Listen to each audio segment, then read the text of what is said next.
Welcome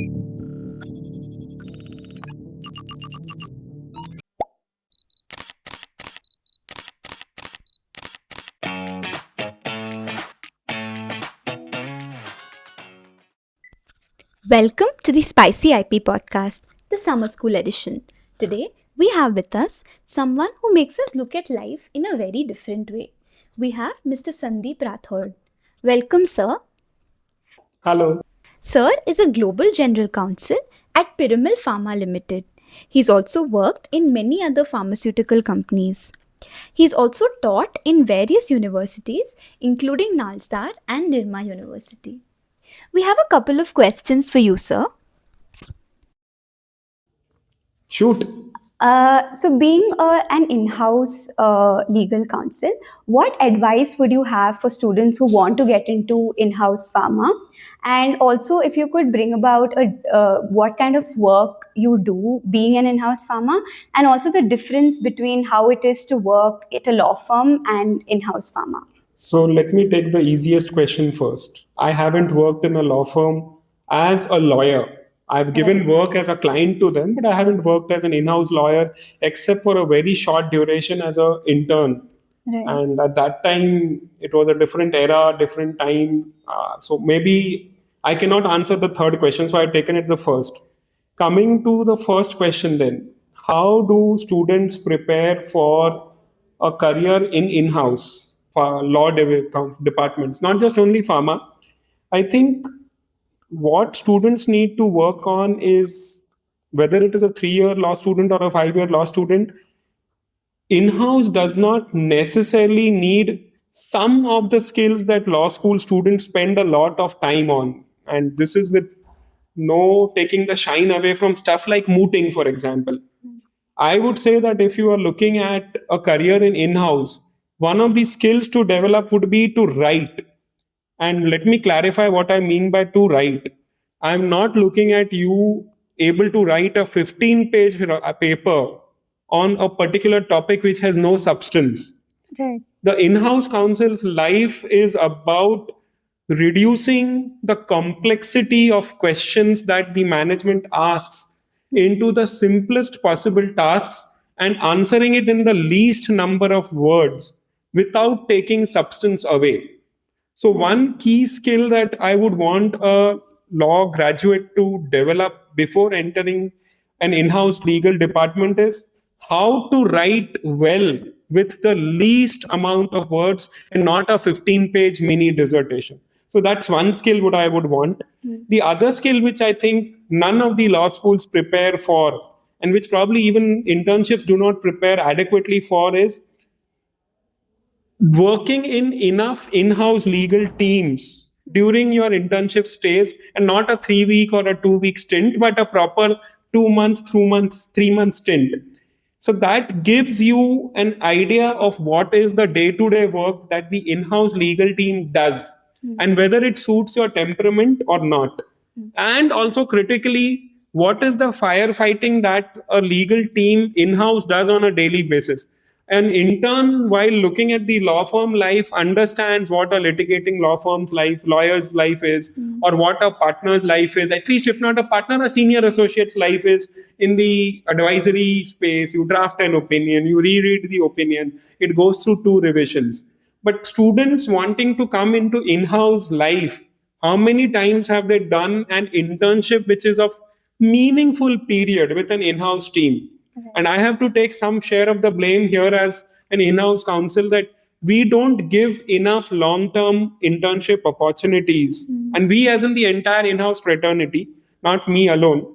But I think we need to be open to the idea that we will have to train future in-house lawyers in-house first, rather than always relying on a law firm trained lawyer who's coming to in-house after 3, 4, 8, 12 years of experience at various stages to come to the in-house side. So I think it will have to be a bit of change of perspective and honest efforts by the students and honest efforts by the company lawyers also. Right. I forgot the second question which you had sandwiched in between. I was asking about the difference between how it is to work in a Which I in-house told you, that was the council, third question. and also what kind of work do you What do? kind of work? So, see, the fun part of being an in-house counsel is every morning when you come to office, you believe that you will do 3 tasks before you exit. And I can guarantee you, in the last few years at least, I have never exited office having completed all the 3 tasks. The life of an in-house counsel across industries is 70-80% firefighting, 15% strategic thinking, and 10% on departmental admin issues. I'm talking of a lawyer at my level, as in, where you have some people reporting to you and you report to the management. It will be slightly different for people at the start of the career, but firefighting becomes and continues to remain a very big part of your life in Indian in-house pharma teams, and also in Indian other legal teams also, not just pharma teams. Because what happens is, you reach office, the marketing head will call you that we've got this notice, or the distribution head will call you and say we need the distribution agreement in between. You had not penciled that in your day-to-day work for that the week's diary, but these are the people who bring business to the company. So you have to then let go of your planned action item, that this is when I want to think of a particular question that I was asked last week and I have to prepare a proper memo for.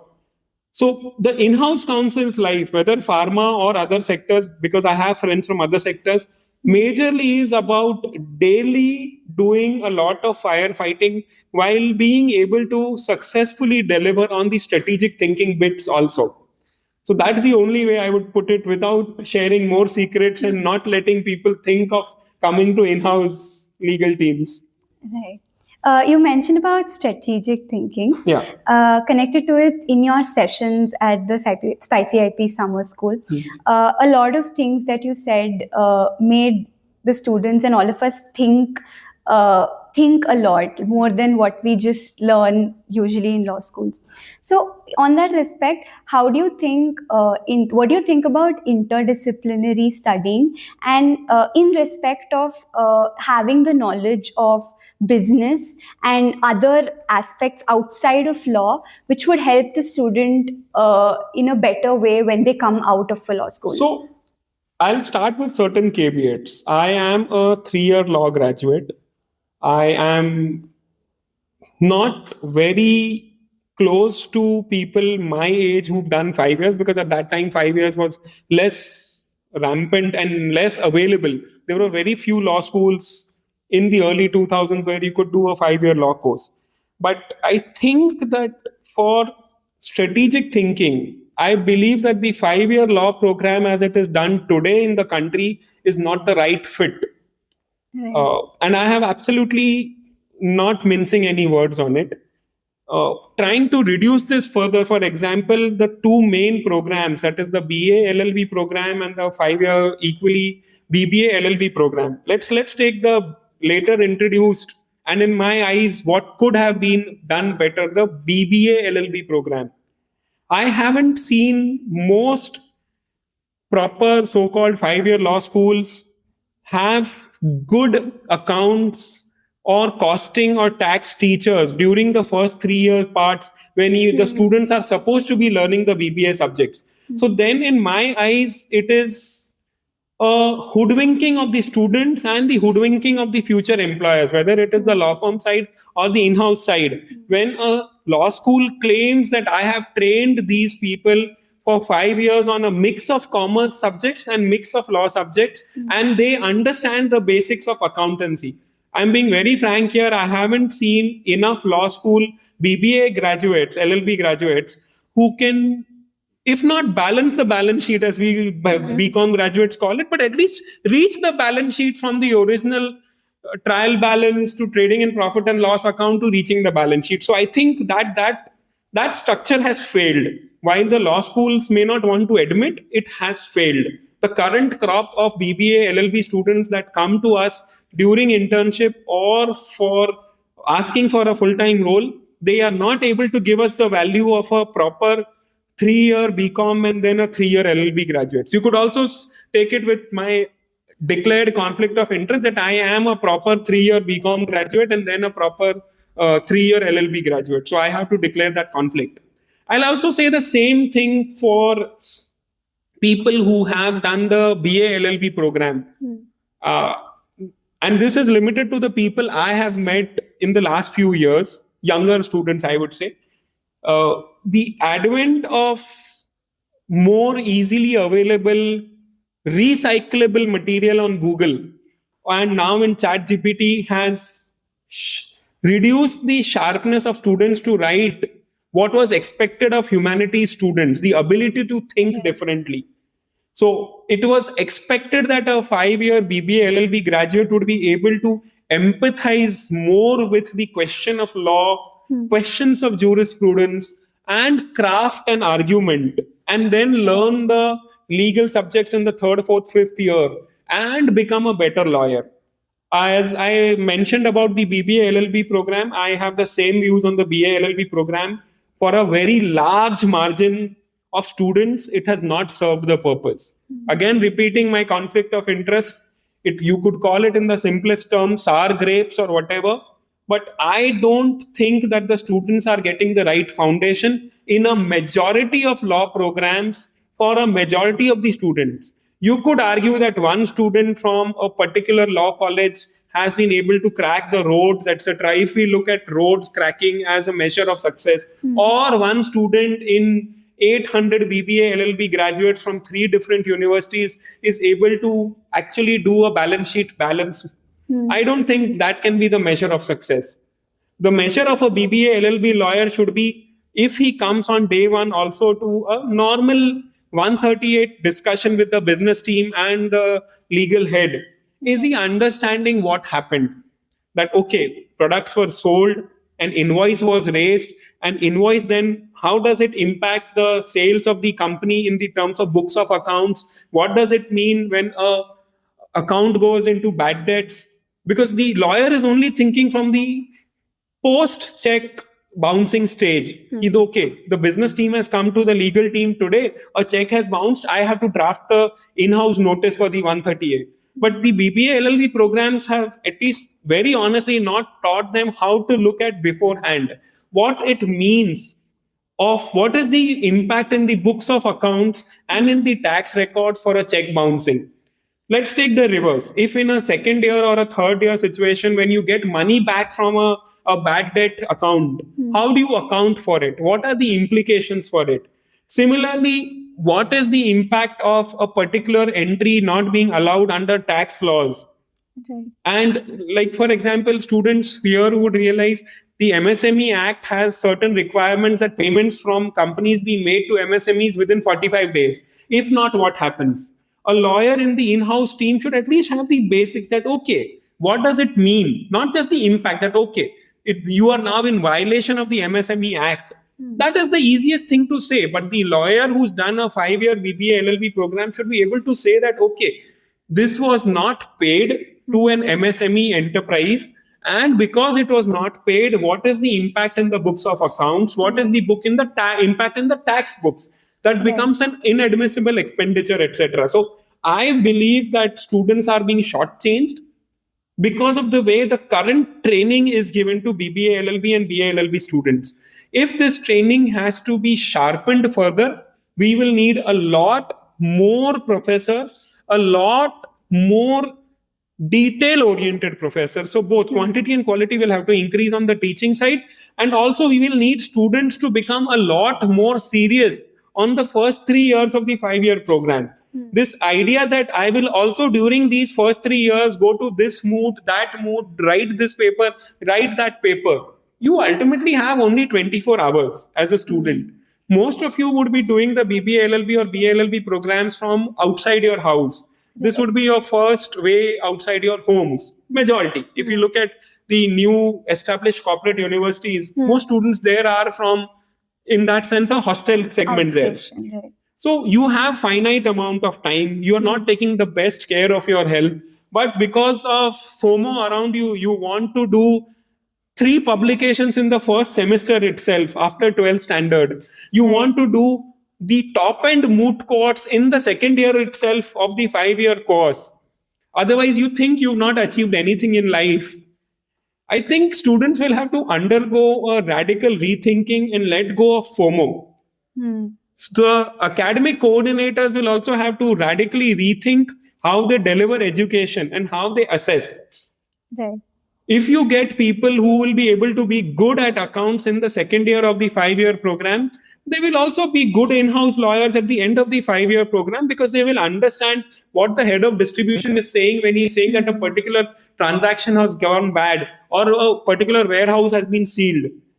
So, Right. a long answer to a very short question. It has given me a chance to vent, but I don't know. I believe that students need to be taught better, and students need to be spending more time on the here and now rather than the CV padding of 3 blog article publications in the second year itself, or 2 moot courts of national level in the third sem itself. Right. And I think I relate to what you're saying, because a lot of times when students enter the law school, the first 2 years itself, the pressure is built on making a very good CV. And by the time the end comes, about placements and things like that. So, in that respect, how do you think a student can undergo or take themselves through the FOMO that you said? How can they better navigate their way through FOMO and anxiety of, say, everyone else doing it but not me? See, so this is a societal problem. As we've been speaking in the last 2 days at the IP school here, law students today unfortunately have it a lot worse than we had less resources, but we also had less competition. Right. Law students today have AI chat GPT to write an entire project, but they also have other students who are using the same engine to write the similar paper, right? And there is, because law today has become that much more expensive, and students are today having more sensitivity about money because you are a hostelite. If you look at 30 years ago, when there were only majorly 3 year programs, the probability of a person having done law outside his hometown was less. There were many students who would go to from Mofussil towns, districts to the state capital to do, but the proportion was less. Today, a very large number of, as I said, 5 year program students, for example, would do it in a private university or the national law schools, and which would mean that you are in a hostel setup. And from day one, therefore, you are seeing how much you are spending. That hits you mentally. Then you have super achiever seniors who have done something, and then the FOMO sets in. So your question was how to let go of FOMO. I think it will have to start with us as parents and professors or academics. I don't call myself a professor because I'm not one. I'm an adjunct teacher at times when I teach.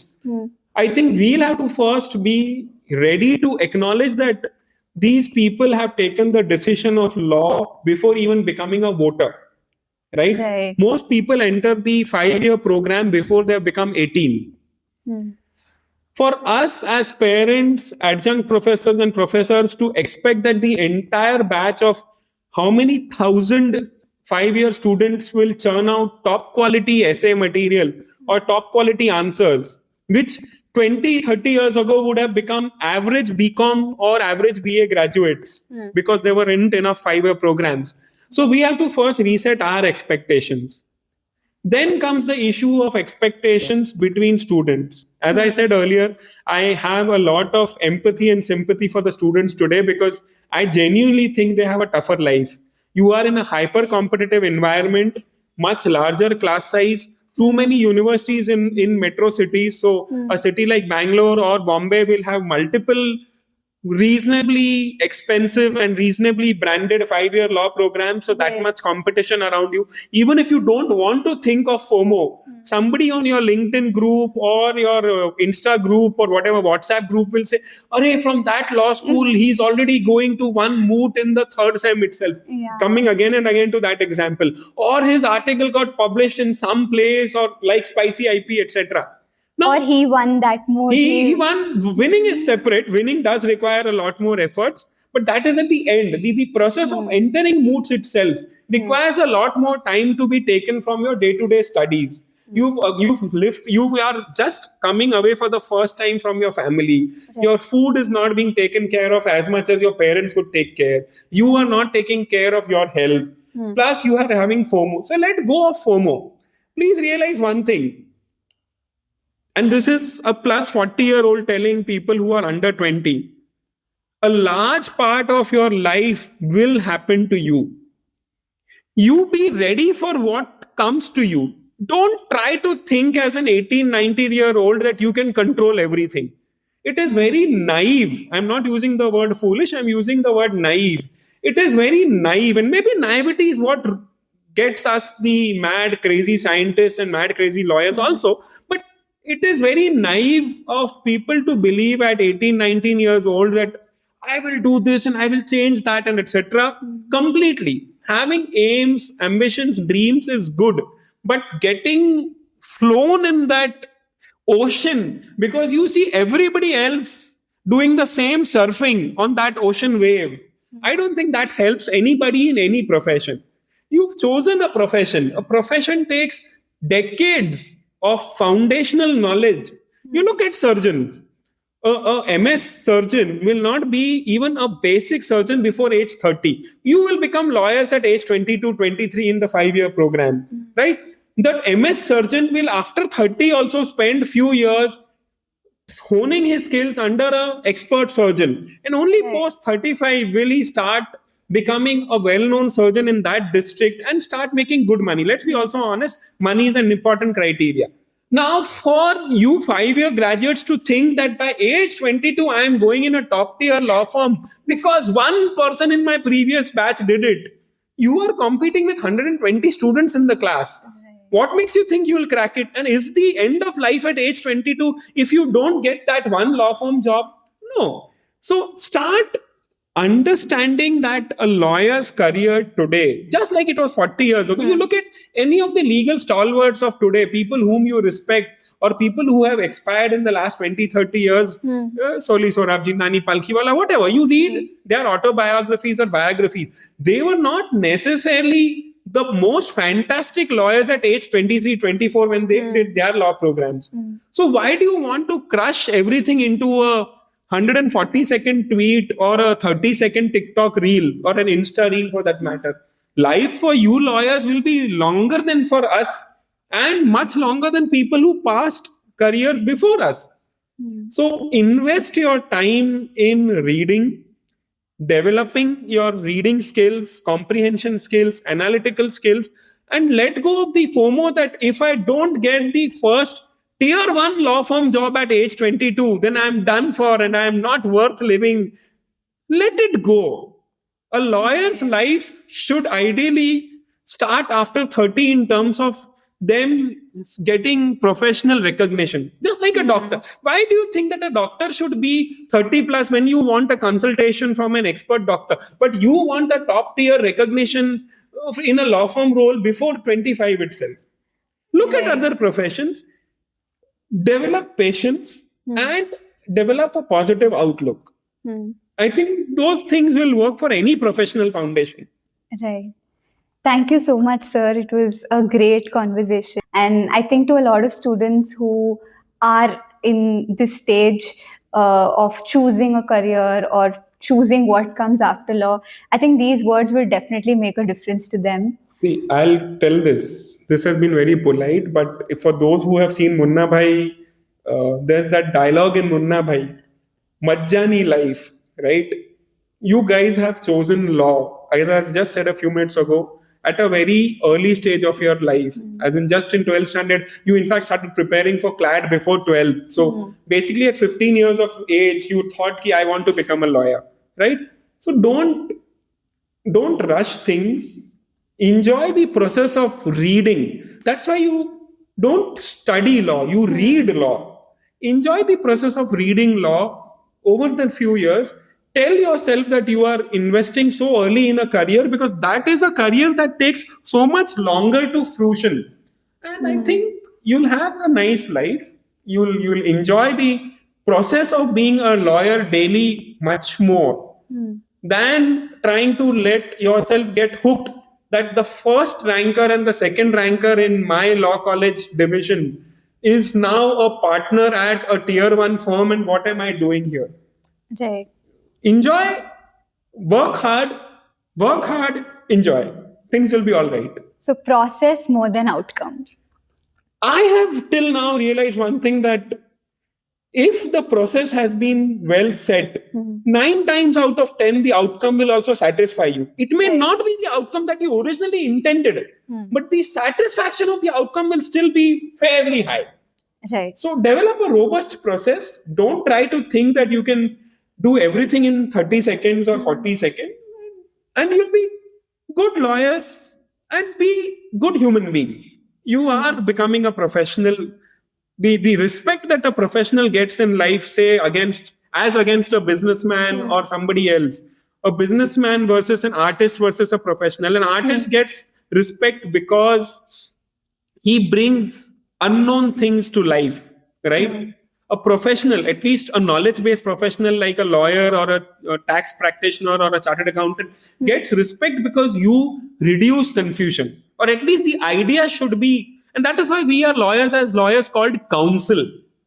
We have to reduce confusion for the people who come to us, whether it is an in-house lawyer's role or whether it is a external opinion counsel role. Reduce confusion, and that can only happen when you yourself have developed what is called as therav in Hindi, right?